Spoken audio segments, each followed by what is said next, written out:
Hello, everyone, and welcome to today's show, the Beautifully Bruised and the CPS show.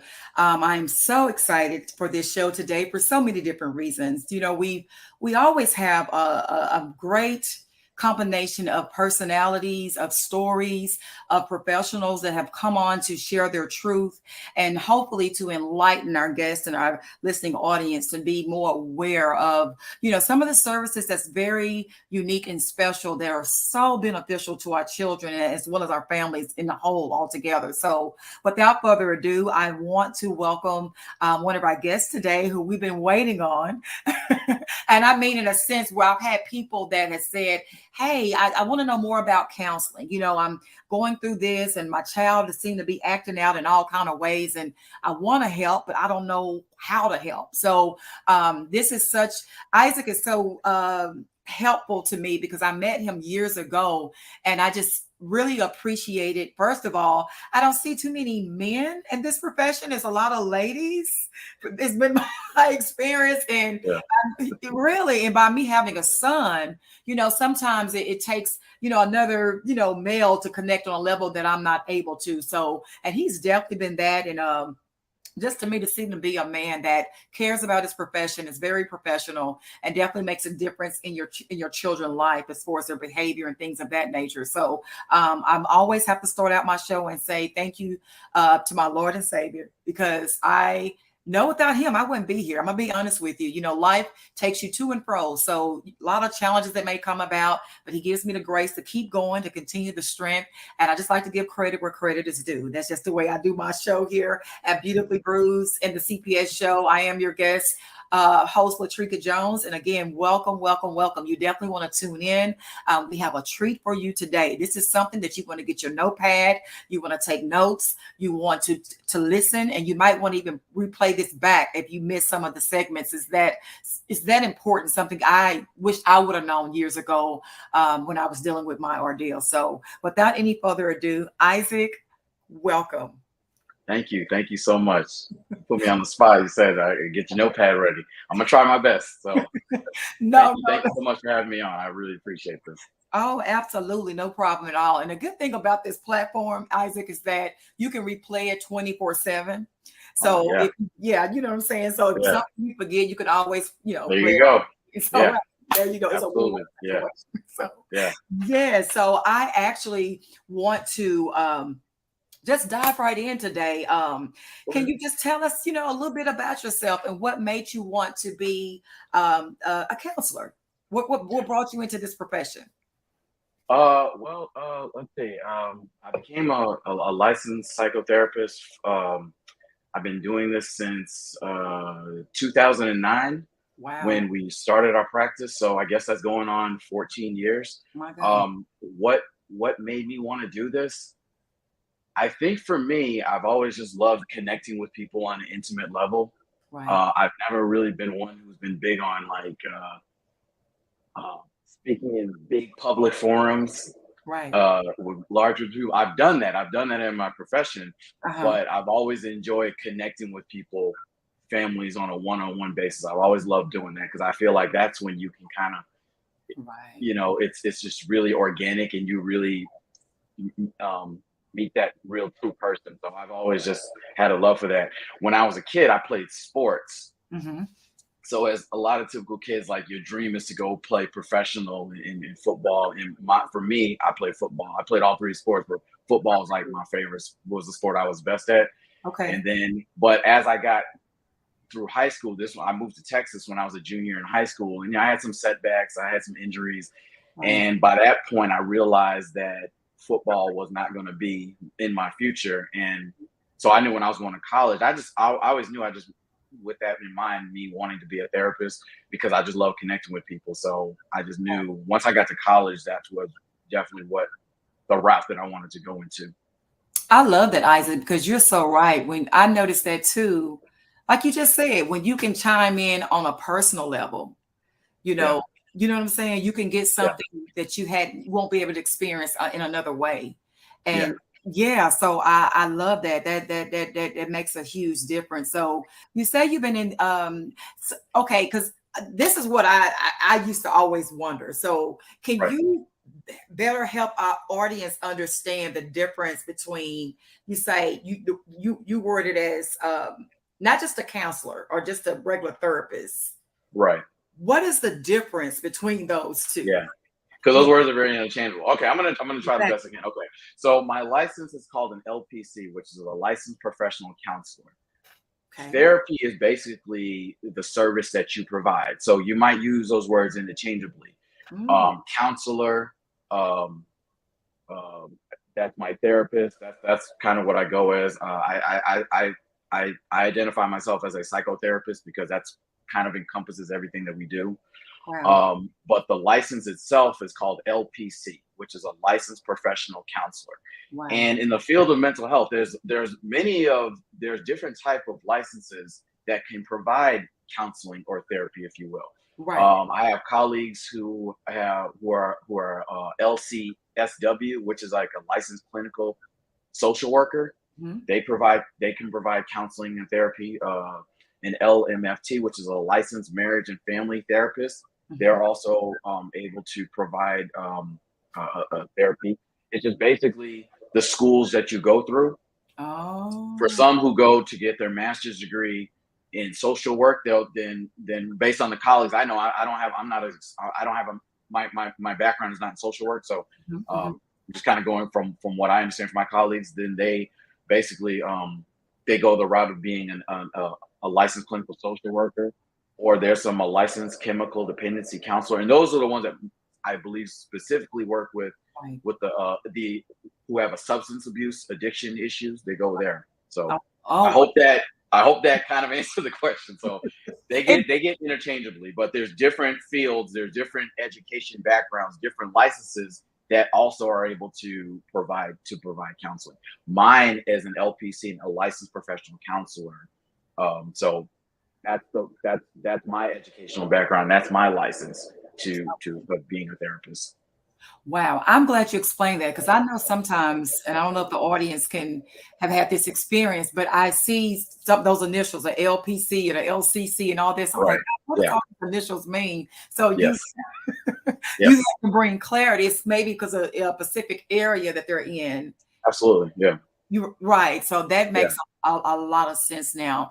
Um, with that being said, as well, I like to share that another reason why we're on this platform, which is Attorney Vince, that he is an attorney that represents families that's been victims to CPS for whatever reason. I've also shared, I'm not ashamed years ago that had been my story. And I know what it's like personally to go through that.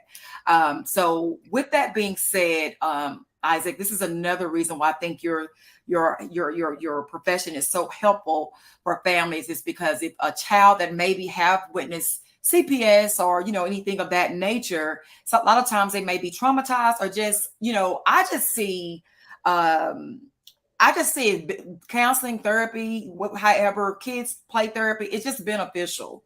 It just Right. Absolutely. truly is. It helps you in so many different ways. And before I go into my question, we do have a guest today. I'm sorry, not a guest, but she's actually is going to be chiming in. Her name is Robin James, and she have a question for you, Isaac. She's basically saying, "Good afternoon, Isaac. What kind of technique could I use to help my foster child with his emotional issues? He's 12." Okay, so Great in question. terms of tech, yeah, excellent question. I mean, in terms of technique, it could be the one thing whether a child is in therapy or not is that they feel safe. Right. So I think anything that you're doing is that you're trying to help bring them into a safe place. Now, if you're trying to get them in counseling, trying to get them in therapy, that's something that can also be spearheaded as well. The techniques that I say as using it as to help your foster child, I think is just to allow them to, in a sense, meet them where they're at, allow them to be that person, and allow them to feel safe. Right. And I think when a child feels safe and they feel they're in a stable environment, that's when you start to see the progress or the breakthrough, if you will. because no longer, from what I've seen, they don't, there's no longer a sense of defensiveness. So I hope that would answer it. Is that I think the thing that comes to mind with me is that they feel safe. One of the things that I always tell in all of my sessions, no matter what, I tell them when we do the intake session, I tell them this is a safe place. Wow. You know what, Isaac? I've never thought about it like that. Because anybody, quite naturally, once you feel safe, you're normally more prone to open up. Absolutely. Yeah, absolutely. Absolutely. Yeah. And go ahead. I'm sorry, please. No, I was saying, and that's really what we as a therapist, that's what I want them to do. I said, whatever your discipline is, whatever your background is, and as a therapist, is that when we want to connect with anybody, we want them to feel safe. Because when we feel safe, just like in any relationship that we have, when we feel safe, we feel comfortable, Correct. we're going to open up. Correct. Oh my God. It's amazing the correlation between those. Just to, like you say, coming from whatever situation, like Robin, that was a great question she asked, whereas a child coming out of the foster care system, or a child that may be in a family, I don't know, divorce, life has so many different challenges and things that occur.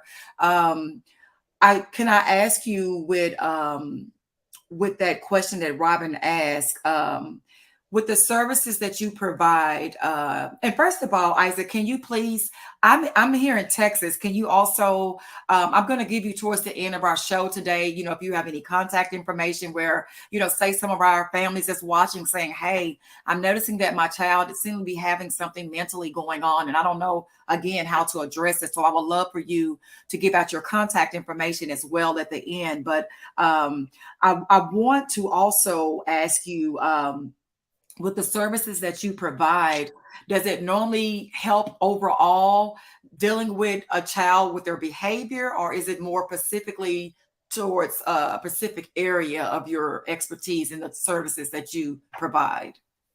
Yes, absolutely. And I'll give out my contact information towards the end. Okay. Yes. So I'm part of a very awesome group practice called Bright Star Psychiatry.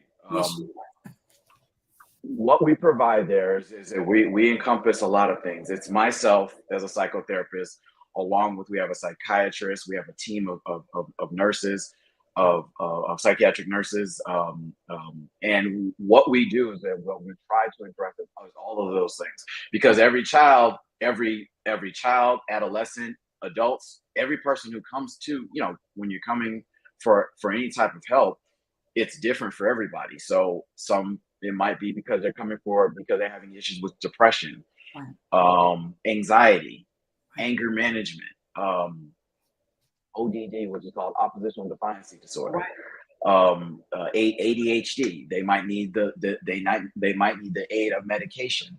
What we do and what we believe so much is that, because everybody has a different feeling and has different thoughts as far as medication and things like that, especially from the parents that I've worked with over the years. When it comes to that, is saying that, well, we do provide that as an option, but we tend to use that as the last resort, along with therapy as well. So we might say, hey, well, if you wanted to, if you're a parent and you're deciding to put your child on medication, but we'll also say, well, let's go the counseling route as well. Or we might say, let's go counseling first and then see where we're at. So we work with, we try to cover not every area, but as many areas as we do. Okay. You do. And that's what I always say, the teamwork makes the dream work. Absolutely. Because you have a collaboration of different professionals that they're excellent at what they're doing, and you're all coming together to try to, make implementing what and to make it be, like you say, unique to this individual, because everybody is different. Yes. And with that being said, Isaac, this is something that I used to always get questions about. People say, well, my child may have ADHD, autism, or, he just won't be still, or it's just, he has all this energy and he just, he's cutting himself, whatever the case may be. And as far as, medicine, I guess, how can I work this where it gets to the point? Would you say that if somebody is saying that I don't I just want to give my child medicine. I don't want to see if there is anything else. To me, I like the fact that that the option of counseling is provided, because like you Absolutely. said, once a child is safe, they might be able to release what what they're dealing with versus just Absolutely. sedating them with all this medicine. So, Yeah. yeah. So, can you speak on that just somewhat about? Yeah. I mean, a lot of times, when we talk about the symptoms, if you will, Mhm. what we see is basically, let's say, child who's demonstrating that type of behavior at school, fidgetiness, problems paying attention, problems, staying on task, things like that. Right. Sometimes, not all the time, but sometimes that is an underlining issue. Sometimes that could be an underlining issue of anxiety, Correct. underlining issue of anger, depression. Children, Wow. and especially if they're younger, I believe sometimes it's not always able to verbalize it. So sometimes it gets manifested in other ways, which you do see in that problematic behavior. So Yeah. when we go back to saying, let's give them a safe place to talk about these things, then that will, what we hope is potentially release whatever the underlying issues that are going on. So what happens as a result of that, I believe, the byproduct of that is that you see that those symptoms do decrease. Wow. That's why, and a lot of times that does happen. Like, I was upset because I have, you know, a lot of times we're internalizing these feelings. Right. I don't have anybody to talk to, so I'm staying inside. I see that a lot. Wow. I'm holding it inside, and now, it comes out. It comes out in anger. It comes out in fighting. It comes out in relationships and things like that. So when we do talk about it, going back to what we're saying, is when that person feels like they have a safe place to be their self, to be their authentic self, Wow. to be vulnerable. Hmm. That's the best thing about therapy. Is like, you can be vulnerable. You're Right. not going to be, and hopefully that person trusts you. Then they know, okay, well, I'm not being judged. Right. There's no Ooh, right or wrong answer. yes, You know, exactly. you know. Um, Wow. so that hopefully we find is that when you do address these issues, that those symptoms do decrease, and that's always our hope. We never can guarantee that. We don't have I don't have a time limit on it, but I do very much believe if you're invested in it, just like anything that you put a return in, you get a good return on your investment. You get a return on your investment. And I think you touched, that's such a gem, and that you dropped in a nugget right there. It's because as a child, like you say, a lot of times they can't, I mean, as grown-ups, as adults, we can come in and say, hey, I feel depressed, I feel overwhelmed, I feel anxiety, or, whatever the case may be. But as a child sometimes, and I won't share my child's, personal information. Of course, we to protect the children, but I just know that for me, sometimes a child that may not be able to verbalize or speak as well as an adult to tell you what they're internally dealing with, like you said, from what I saw with my child, he would show it in disruptive behavior. He wouldn't focus maybe or as much, or just different things that he was doing. And as I began to start utilizing some of the Isaac's services, I can honestly say that I could see a huge difference. And I don't know if it's called coping mechanisms or how they, I'm not a Yeah, counselor like you are, yeah, obviously, yeah, but it yeah, just seemed like he started to start thinking more about his actions. yeah, And you know what I'm saying? Not saying nothing gets done overnight like you just shared, but I could see the difference of, instead of him just impulsively doing things that he was doing to just, for whatever reason he was dealing with something, it just mhm, seemed like it began to help him start thinking it out or yeah, processing it out. yeah. So, uh, Absolutely. but that's a great point. I'm glad you mentioned that, because again, I think a lot of parents just be like, "Oh, my kid is just bad. Like, this child is just bad. Like, what is, why does they keep doing this?" But maybe seriously, it is something that they are going through, depression or whatever. Yeah. I learned this years ago, back when I used to, before I did private practice full time. I worked in the school system, and we would attend a lot of trainings. Wow. Um, and one of the times we had this really really the person who conducted training on these things. And the thing that always stuck out to me, and we said when working with people, and I find this to be very much true, Mm-hmm. there's power in words that we use, right? Mm-hmm. There, Yes, there's so much power in words we use. So sometimes, when we would hear, a lot of times when people go to therapy, it's their perception of what's wrong with you. mm, And that's distorted. It's not so much, and this is what I learned, what he told us, and this always stuck with me, is saying that's it's good. not about what's wrong with you, it's Mhm. about what's happened to you. Oh, wow. Story. That is you dropped a nugget right there. Yeah. So what we want to do is just say, okay, because there's nothing wrong with you. Right. This is not about you being fixed. It's Right. not about, when we think there's something wrong with you, we think, okay, something Must be broken or something. as a Yeah. therapist, we have to change you and we have to fix you, and that's not the case. Where it's more so of giving you that safe place to figure out what's going on, so we can start to develop solutions. So we can hopefully, what the key is that what I always tell all of my patients, no matter what, young, old, or whatever, is saying that the whole purpose is, the end game is helping you become the best version of yourself, Oh, I love that. and that's what we try to do. I love that. And I think that's really great too, Isaac. And I just want to say this. I noticed that normally in our nationality, that in our families, like me, growing up, it was almost like you just mentioned, whatever you're going through, just deal with it. Yeah, Like if you go to counseling, it must mean there's something wrong with you in your head. You know what I'm yeah, saying? It's like a absolutely, stigma. And absolutely. yeah, so it Yeah, doesn't mean yeah. that, yeah, wow, that's The good. stigma has gotten much better, but I mean, I'm very transparent. As African Americans, as Black people, Right. that stigma has been really tough Yeah. over the years, to Yes. where it was almost, I believe, back a while back, a sense of shame, where you don't go to talk to somebody else, and a lot of times people suffered in silence. Mm. But I do believe that stigma has gotten much less, and I it's more agree with that. acceptable, Yeah. and which I absolutely love, because we now Yes. we can see that there's power and there's strength in focusing on our mental health, whether it's going to therapy or whether it's just self-care, Right. eating right, exercising, spending great time, spending time with close friends and family, just being around positivity, because Right. it's about helping your mental health, whatever that means. That is so good.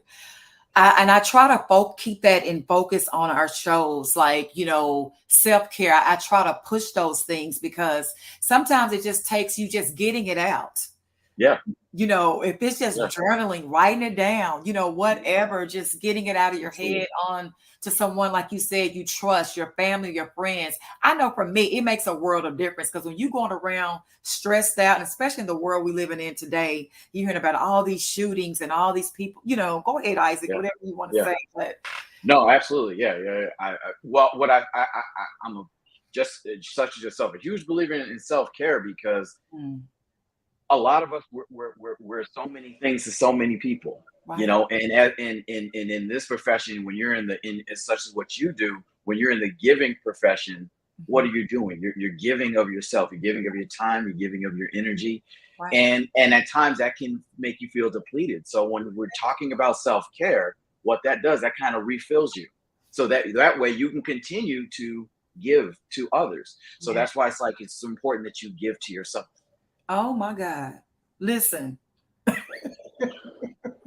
I'm serious. That is, you just dropped. If you don't say nothing else, I am hoping people will take that to heart and let your life reflect that. Because even immediately before I got on this show, I had something that occurred, and like you say, sometimes you could go through so much, and if you're not careful, it will overtake you. You, Right. you you feel like you're drowning in it. And I make it apparent. Even Robin James said, self-care, I love it. So do I, Robin, because to me, it's mandatory. Yes. I don't care if it's just going to the Dollar Tree and getting your favorite snack, a card to yourself, Yeah. pat your own self on the back, take a walk. I think it's essential. And I also would like to say too, by being a parent of a child with special needs, sometimes the weight can be a little bit could be more. It can be more. And so I think any parent, and I've actually spoken to other parents as well with children with special needs. That's some of I all say we pretty much have the same conversation. Sometimes you just need a break, you know, Yes. Yes. you Yes. do. Absolutely. You Yeah. need a break and Yeah. don't feel bad as a parent, Well, that's exactly that's what I was about to say, Please do. Go ahead, and it's Isaac, okay. please. Yeah, that's like I love that you said that. Like sometimes you need a break, and a lot because we feel like, well, it's a burden that only we should shoulder. First of Mm, all, you absolutely do need a break. yeah. We all need breaks There you go. because that's kind of taps back into our self care and our wellness, Right. That's so because that way we can continue to be the best providers that we can be for our children. correct. I think that is so essential because, like you said, I have known somebody that said she felt guilty, by bringing her child to someone to help them out because, like you said, they felt like, okay, this is my situation and only I can do it. But the truth be told, they were pretty much, what do you call it? Where you just what is it called, Isaac? Where you're just functioning, like you just going through the emotions, like you checked out. Really, you're in Mhm. autopilot, basically. I don't know if this is what if this is what you're thinking of. When I think when I what I think of what you described is I think that of that as existing. Mm, Being wow, sometimes when we are in the just the muck of everything, just the grind of everything, right. we're existing and we're not living. Oh my God. All we want to do is we want to and yeah, we do have things that we have to do. We have Right. Yes. responsibilities, we got bills, we Right. got to take care, boom, boom, boom, boom, boom. But Right. with all of that, with the routine of everything, we Wow. want to make sure that we are living, not just existing. That is so true, and it is a difference. Yeah. Yeah, It's it is. It is. Yeah. it is a huge difference, and it's almost like you could start seeing it on your countenance that you might begin to start looking tired. I mean, it just begins to show that you're, like you say, you're just existing. You're going through like you say, we have to pay the bills, we have the brother hats, we have to take care of the responsibilities and go here and go there and do this. But you have somewhere along in that, have to Mhm. make time for you, Absolutely. Absolutely. It- no matter yeah. what. It's priority. It is. Oh my God, Isaac. That is, Yeah. you took the words you just said is so true. I had someone literally, I kid you not, before coming on the show, and I had no idea that she was going through something, and she just broke and started crying. But I know God was telling me just to let her know you love her, you care about her, which I do. But you never Mhm. know what a person is going through. Mhm. I Yeah. never would have Yeah. known that that burden was on her heart because she is normally the person that's always the one that's taking care of everybody else. Does that make sense? Yeah, yeah, yeah. We see that so much. I see that so much in my profession, Oh, I bet. and I love talking about it because Wow. we're so common of it is that you know it kind of goes back to what you're saying as far as we feel guilty if we do something for ourselves, We but it's do. like, well, you know, and the people who give so much, they do it so naturally. Mm, But what happens is priority wise, they don't give to themselves. wow. And that's such an important thing is that no, when you are giving each other, and don't stop being, because I do believe that those who are givers, you're that for a reason, Right. you That's your know. gift. So Yes. you shouldn't stop. Exactly. That is your gift. Right. But in terms of making sure you are the best giver you are so that you're not burning yourself out, is to give to yourself. Correct. That is so good. Um, what would you recommend, Isaac, with that? If you know somebody that you know that they're burnt out, they might even share with you that they're honestly just existing and not living. Is there anything that you would say to them as far as what could they do to start initiating more self-care for themselves? Well, I think it starts off with just being honest with yourself. Mm, Sometimes that denial and things like that is kind of the first thing that you want to break through to. right. And after that, I really I don't believe it has to be difficult because it doesn't have to be big or small. It just has to be you having time for yourself, Wow. knowing what does that look like. You Mm. know, some people will say, well, I love what I do, and my job is my self-care. It's like, yeah, but or doing something with our children. Wow. We love being, as a father, I love being a father. Right. But I know that that's not that in that moment, that's not self-care. So I tell Right. there's different things that they can do. They can make a vision board, writing it down, Right. something that they haven't done in a long time. Hmm. Whether it's going to see their favorite show, or for a movie, Right. Right. or if they're able to take a trip, if they're able to spend time with their significant others, with no children, if that needs to be the case. But something that involves them not having to be on alert. Right. Oh, that's so good. You know, That is so so good. you just want to try to see what that is, but it starts with them being honest with themselves. Being honest with yourselves. Mhm. Oh my God. That's where it starts. Yeah, Because we lie to ourselves like, oh, I'm okay, I'm okay, I'm okay. And then you look up, you're crying out of nowhere, like, what's wrong? I thought yeah, you said you was okay, you know. yeah. So, oh, that's good. When as it affected all of us, one of the things that I'm it shedded such a strong light on mental health when school shut down and everything went from learning virtually as we're doing now. But Yes. I think one of the things that came out of that is one of those sayings that when it was saying it's okay to not be okay. Oh, And that's I believe that very much. We don't always have the answers. We don't always have to be okay. right. But Good.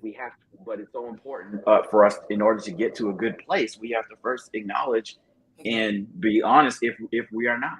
That's so good. Because you know what? I do believe when, like you say, the COVID, when the world seemed to have shut down, it's funny how out of pain the deliverance can come. You know, like it took sometimes the world having to shut down and to stop us out of our own busy lives to realize, like, Yeah, I'm not okay.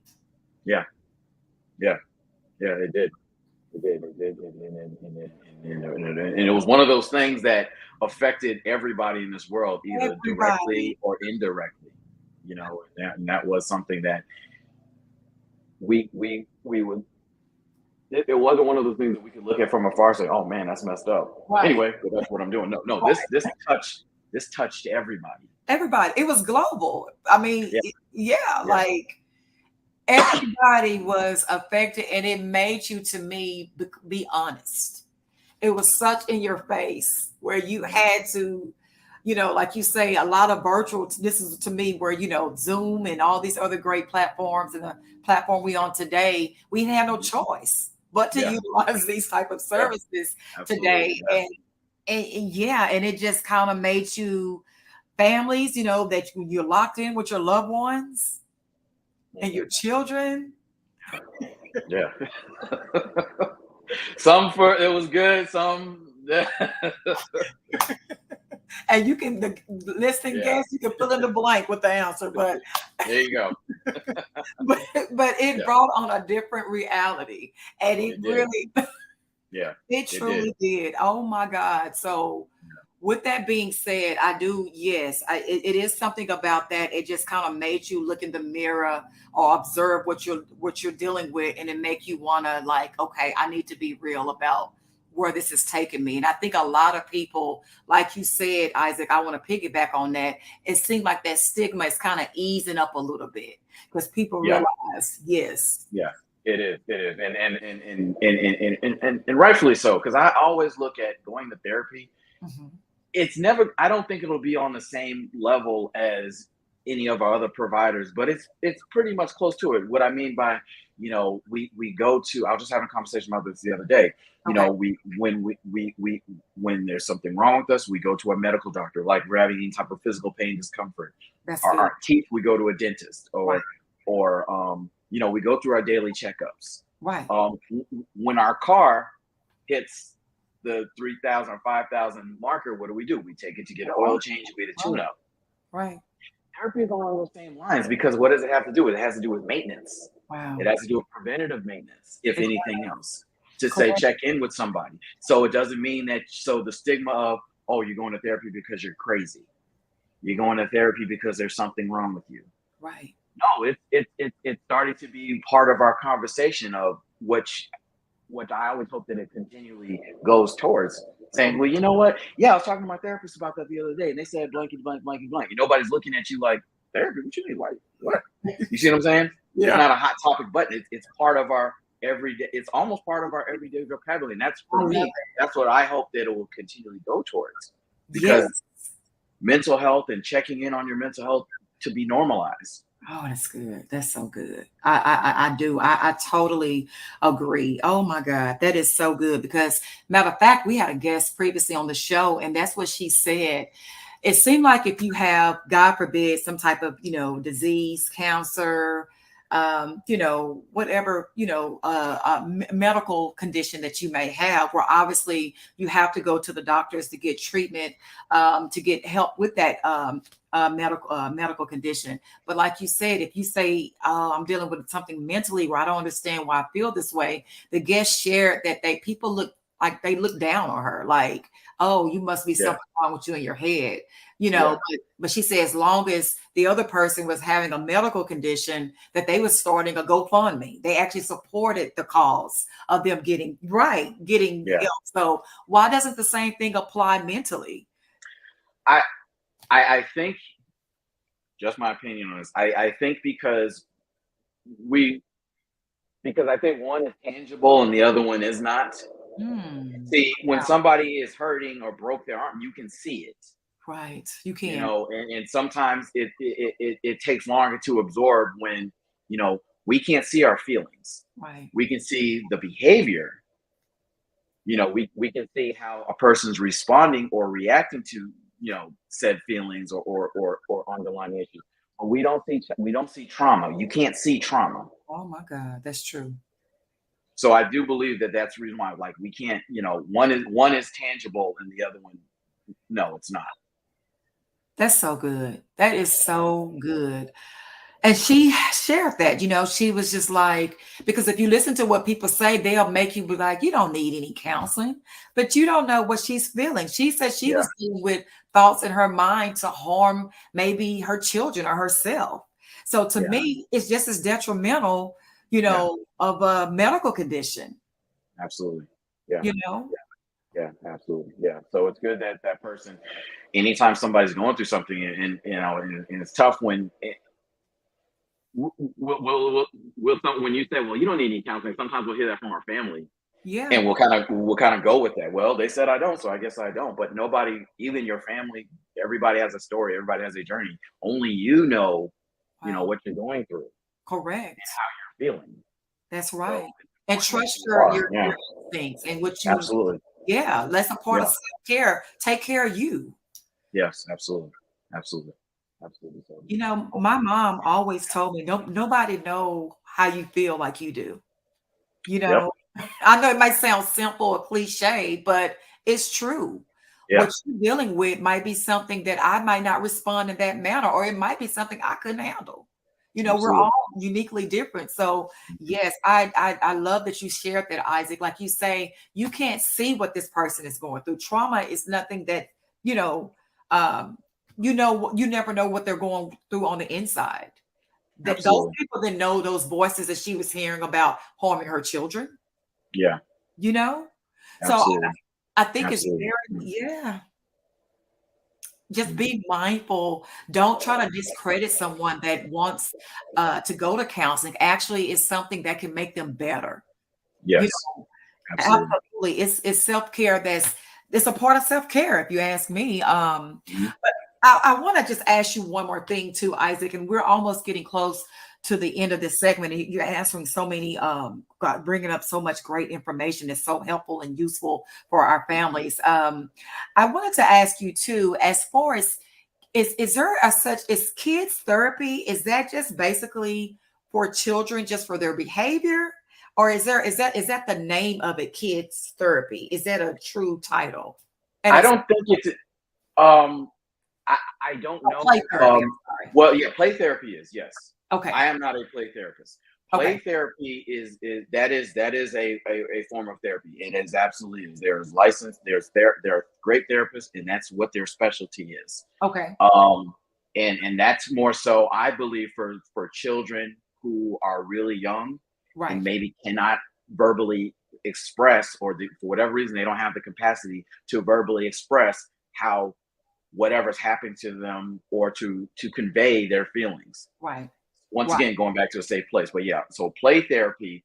I'm more of a traditional therapy in a sense where, we might, um, where it might be like a younger patient, or just a younger client who, in what I used to do a lot of times, is we might play some ice breaking games just to kind of get them comfortable, whether we playing chess or we'll play Uno or something like that. Right. I always saw that more so with my young boys, Uh-huh. because a lot of times they did not want to be there. Their parents made them come. Right. So Right. once they realize, okay, Isaac, he's a pretty good dude. All right, all right. So, and a lot of times we'll play Uno, talk smack to each other, Right. and then Like kind I of like to do. Yeah. ease things out, and then and then we're good to go. But yes, play therapy, yes, that is a form of therapy. That is a form of therapy. And like you said, um, a lot of kids that are not able to be verbal, like you said, Yeah, or yeah, express really what they're yeah, going through. So would it be a great indicator maybe for a child that might have been in a traumatized situation where since they yeah. can't verbally share what they're going through, can they Yes. express it? Okay. So they may express it in other ways, such as through drawings. They might express it through art.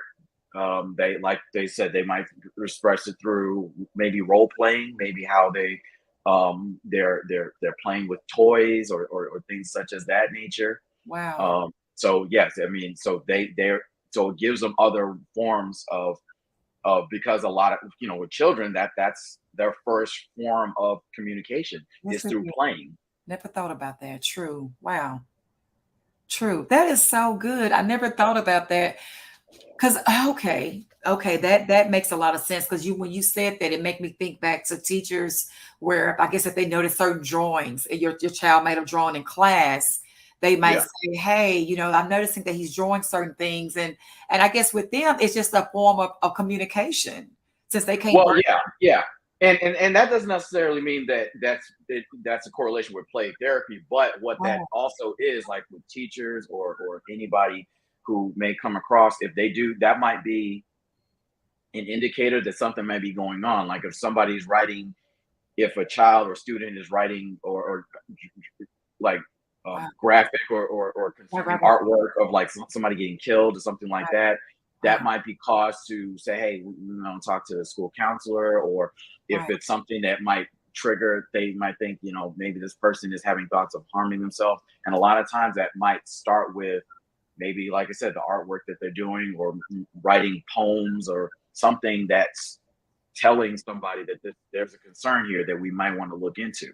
Correct. That is such a great nugget you just dropped. And it's something that I hope parents would take heed to, that if you are noticing you have a small child that can't verbally, convey their inner feelings or thoughts at that age, of course, which is understandable. They're so little. But if you're noticing that, like you saying, maybe their drawings are more graphic or more what they call it, like gothic almost, Mhm. something, dark even, that is Right. something that yeah, you might want to start being more aware of looking into getting counseling because it could be something that child is emotionally going through or affected by, and they can't express it, of course, because they're so little. They can't Mhm. communicate it, but they're communicating it through their drawings. Or what about the way they dress, Isaac? Is that something that a metaphor, or is that something different? Or does it show in other areas when a child might be dealing with, even though they dealing with it and they don't convey it to their families, but do they show it in other areas that parents could be aware of? Yes, one of the things that they can show, in regards to self harm, if it's, we're, in Texas, summer, it's very hot. Oh, yes. If you're seeing children wearing long sleeve clothes, things like that, because they might be cutting themselves. I'm not saying that they're not necessarily that they're trying to kill themselves, but they're Right, right, self harming. right. They're cutting themselves. and so they're wearing long sleeve shirts or long pants to cover those up. I've seen that quite often. Wow. So that sometimes is one as well. It's like, okay, it's 100 degrees out, but you're wearing a long sleeve dark shirt. long sleeve shirt. Sometimes they just are because the generation, Right. they like wearing hoodies and stuff. But that is also something there too, where they're trying to cover up their marks. Okay, so that is, oh my God, because like I would say, as hot as it is in Texas right now, and I Yeah. mean it's hot. Okay, Yes. like, I'm like, Yes, where it am I is. going to go to the nearest lake? Because Yeah. I mean, Yeah. it's really it's so hot. But Yeah. I love that. So you saying pay attention to the dress codes because it, Yeah. Like, seasonal type of things. Like if that's somebody's good. always wearing heavy long sleeve clothes, no matter what, that sometimes might be an indicator. Wow, that is some great information that you just shared. Yes. Wow. That and again, it just helps you to keep a set of eyes, even if they're not communicating with you, saying, I'm okay, I'm fine. But like you say, Isaac, the professional here today, have shared with us being in counseling since 2009 that definitely have seen a lot of different patients and have been able to pick up on the way they carry themselves, that it can be an indicator that something else could be wrong. So great, great, great nuggets you just dropped. We're actually getting ready to get close to the end of our segment today. And I have really been lost in this because I think it has brought so much information. But I do have just one or two more questions along with before I ask you, Isaac, if we have family members that's watching, we have grandparents, we have different parts of the family. Like I said, this platform is Attorney Vance. He is an attorney that thankfully, he 34 years of experience, and he's helping to reunify families back together, with their parents. And we try to bring on people that can support families during these times, to support their children, mentally. And that's why I think, in the world we're in now with so much access to digital information and games, and even if you want to say anything to that, I think, you know, um, it's important to know what your children are watching, because it seems like to me Yes. that can bring depression on even Yes, certain families. absolutely. Yeah. Yeah. This, the children, our children, my children, I mean, this generation, it's Depression. very different than I Yes, think preceding generations, because it is. the access to electronics is so normalized, and Yes, and, it is. and and especially with social media. Correct. It's kind of like a double-edged sword. I Hmm. don't think that it's something that we should block our children from as they become of age, but Right. we always want to stay with them and educate them, and as parents, very, very, very much to the best of our ability, know what they are watching. You know, Correct. so that's a very important thing. Yes, it is. It's so important. Justin Bernard said, I'm sorry, make sure I'm saying your name correctly, Justin. Just got our son back completely after 6 months of fear. Thank God. Praise God to you, Justin. I'm so glad your child is back in your care. I'm serious. That's why I take up my time and bring on people like Isaac to encourage, to inspire, to educate you, to let you know that services that are available. I don't know what your child been through in those 6 months, but if they are showing any of these signs that Isaac is skillfully sharing with us today, it might be something you want to tap into to share what they're feeling if you had not already. But praise God, and thank God to you, sir, you and your family. Your child is back home to safety, because it's nothing like safety, you know. As an adult, I don't care, even in relationships, don't nobody want nothing that's unsafe. So knowing your kids is back home with you, I thank God, I'm happy with you for that. I want to acknowledge that. Um, Absolutely. yes, absolutely. So yes, Isaac. So I'm sorry if you don't mind. Yes, the video games, and it came to me to share, Isaac, because I've actually seen some stories where these games are so detailed. My God, Yeah. like whoa, Yeah, it's almost like watching live TV or movies. The graphics, and listen, it's because of the technology and things like that. So wow, we want to, I think as parents, we want to educate and watch and monitor what our children's electronic usage is. Yes. Making sure that we're incorporating playtime, making sure that there's structure. That's As good. children, especially when they're younger, they need structure. They do.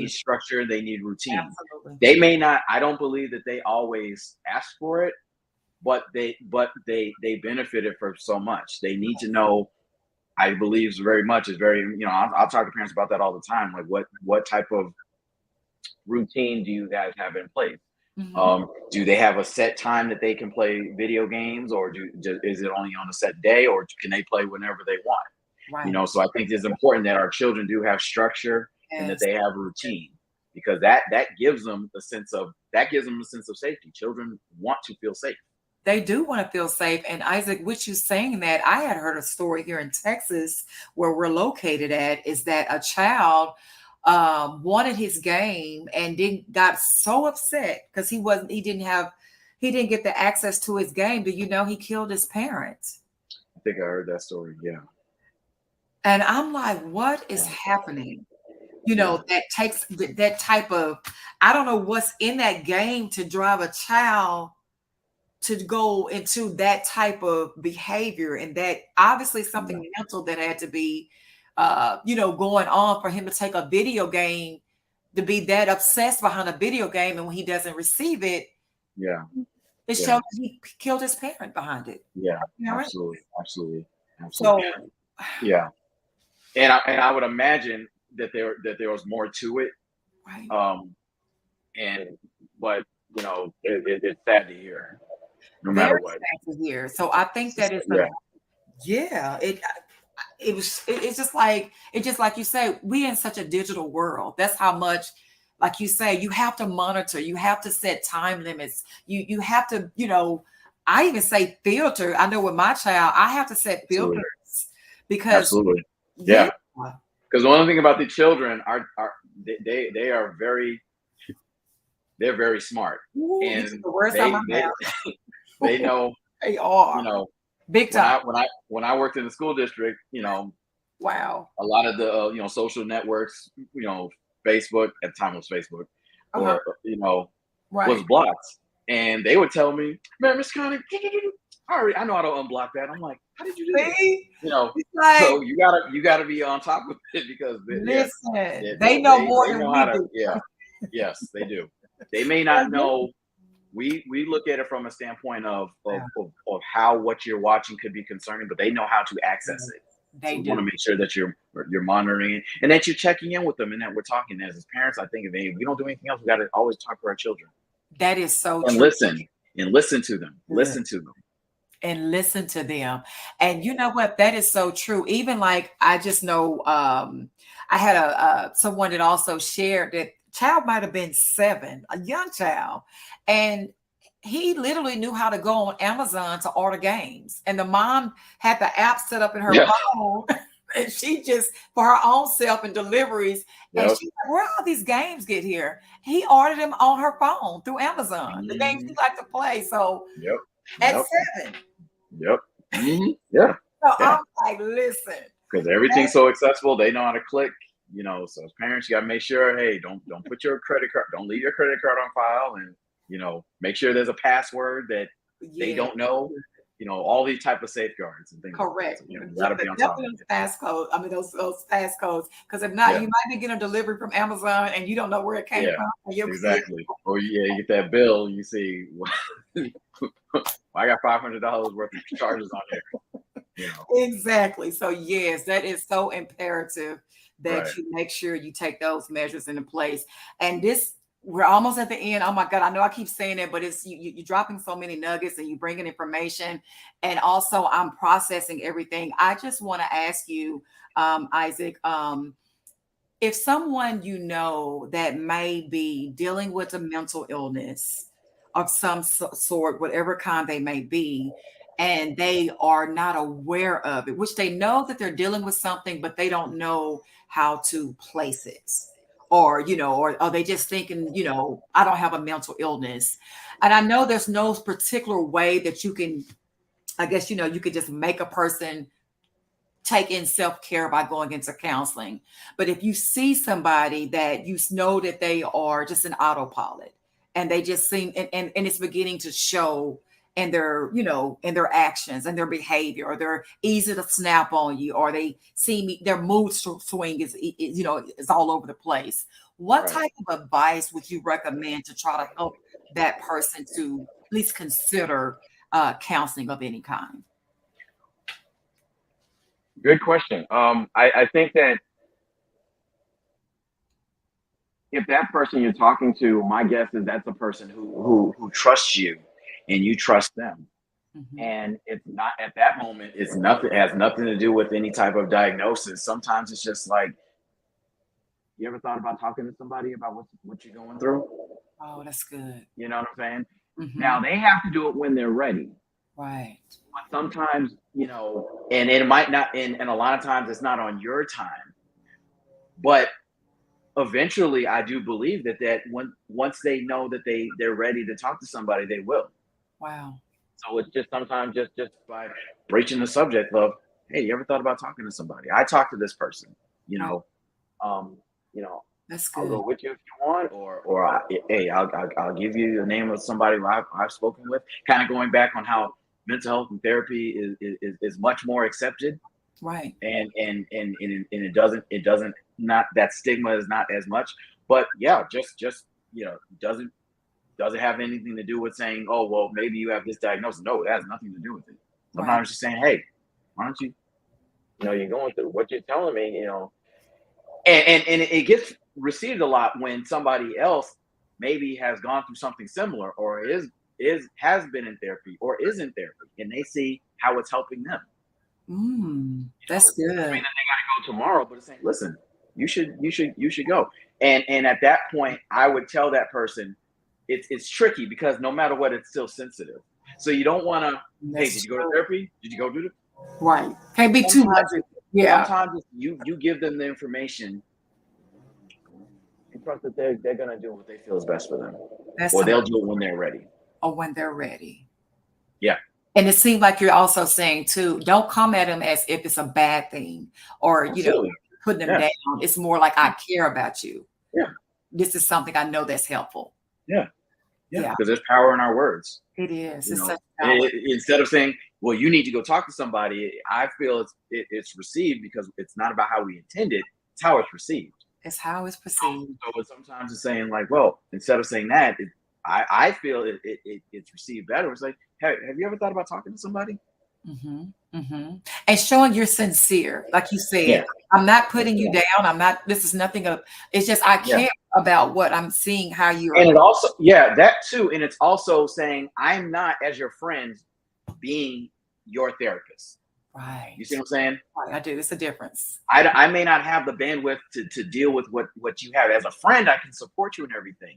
Right. But this might, you might, it might be beneficial to talk to somebody who does not know you, who can be objective, who does not have any type of emotional investment in you. You see what I'm saying? So giving them that information in that way, it does. If anything, it's a lot of times it gets the wheels turning, saying, you know what, I never thought about therapy, but you have a number. Like, who do you think? Because trust me, if they when they want to, especially as adults, and I see this a lot with teenagers as well, they'll seek it out. That is so good. And it's funny how it takes maybe a stranger or someone that's not even connected to you for them to open up to. Maybe because they feel it's no judgment. That to me is the biggest reason. Like Wow. I said before, because you see it's a safe place, It's a safe place. and you see that Wow. you know That's good. nobody no and with my teenagers, I love working with teenagers. Teenagers is my that's I can tell you light up when you talk about it. I love working with teenagers because they're funny and they teach me. The Okay. biggest thing with teenagers for me is it's kind of the safe place, but they want to just make sure that you're not going to tell their parents what they're talking about. Really? So I drive home. Listen, confidentiality. So when we're in an intake session, the parents might be right there, but I'll tell them, listen, what we discuss is confidential. After today's visit, it's just gonna be me and you.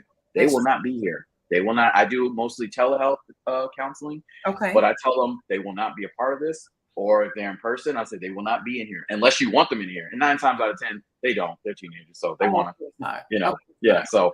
So the biggest thing with them is that they just want to make sure that what you tell them. Now, I do tell them that there's 3 exceptions.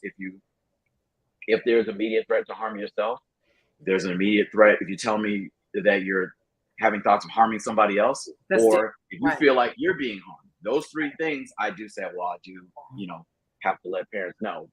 But other than that, what we discussed, it stays between. Other than those 3 things, man, I don't care what you tell me. It stays here. It stays there, and they're safe. And they're safe. Goes back to being it's a safe place. Wow, and it's healing and feeling safe. So Absolutely. I love that.